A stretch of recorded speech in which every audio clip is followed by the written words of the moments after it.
Hello குட்டீஸ், பாப்பா பாட்டு டிவிக்கு உங்களை அன்புடன் வரவேற்கிறோம்.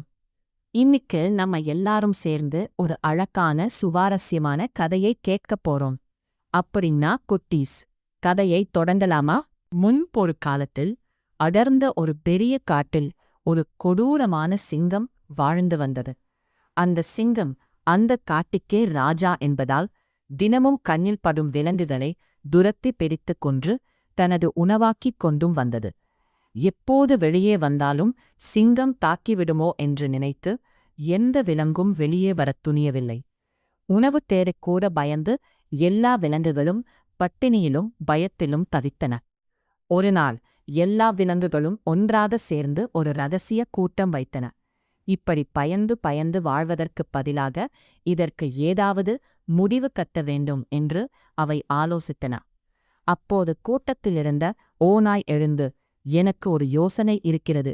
சிங்கம் எங்களை துரத்தி பிடித்துக் கொள்வதற்குப் பதிலாக நாமே ஒவ்வொரு நாளும் ஒவ்வொரு விலங்காக அதன் குகைக்கு சென்று அதற்கு இரையாவோம். அப்படிச் செய்தால் மற்ற நாட்களில் பயமின்றி வாழ முடியும் என்றது. மற்ற விலங்குகள் சிறிது யோசித்த பிறகு அதற்கு சம்மதித்தன. அந்த ஓநாய் சிங்கத்தின் குகைக்குச் சென்று விலங்குகள் எடுத்த முடிவை கூறியது. அதைக் கேட்ட சிங்கம் சிரித்துக்கொண்டு, சரி, நீங்கள் சொல்வதை ஏற்றுக்கொள்கிறேன். ஆனால் ஒரு விஷயம் நினைவில் வைத்துக் கொள்ளுங்கள்.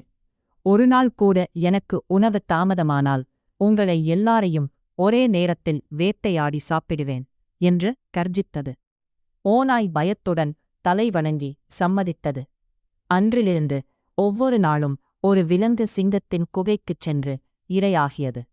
சிங்கமும் வேட்டையாட வேண்டிய சிரமமின்றி குகையிலேயே சோம்பலாக இருந்து உணவை சாப்பிட்டு மகிழ்ந்தது. ஒருநாள் சிங்கத்துக்கு இரையாக செல்ல வேண்டிய நாள் ஒரு சிறிய முயல் குட்டிக்கு வந்தது. ஆனால் அந்த முயல் மிகவும் புத்திசாலி.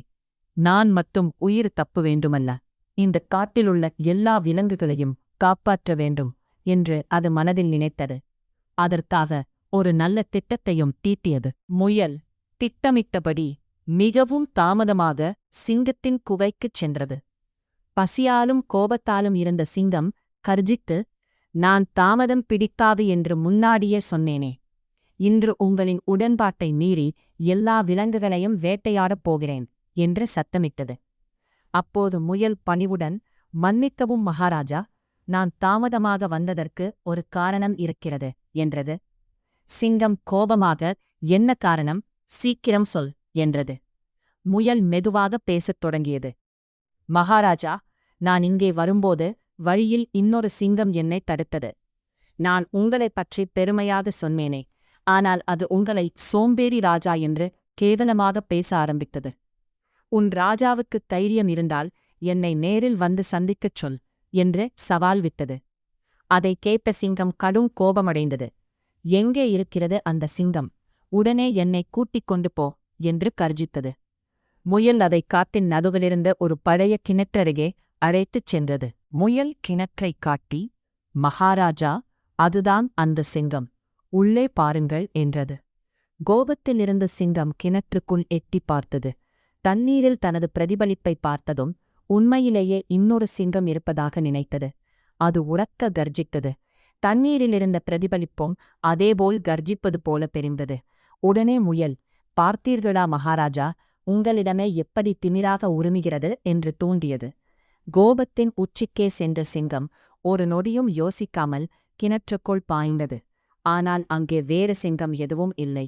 தண்ணீரில் விழுந்து சிங்கம் வெளியே வர முடியாமல் தவித்து இறந்து போனது. முயல் குட்டி தனது புத்திசாலித்தனத்தால் தன்னையும் காப்பாற்றியது, காட்டிலிருந்த எல்லா விலங்குகளையும் காப்பாற்றியது. அந்த நாளிலிருந்து எல்லா விலங்குகளும் பயமின்றி சந்தோஷமாக வாழத் தொடங்கின. உடல் பலம் மட்டும் போதாது, புத்திசாலித்தனமும் துணிவும் இருந்தால் எந்த ஆபத்தையும் சமாளிக்கலாம்.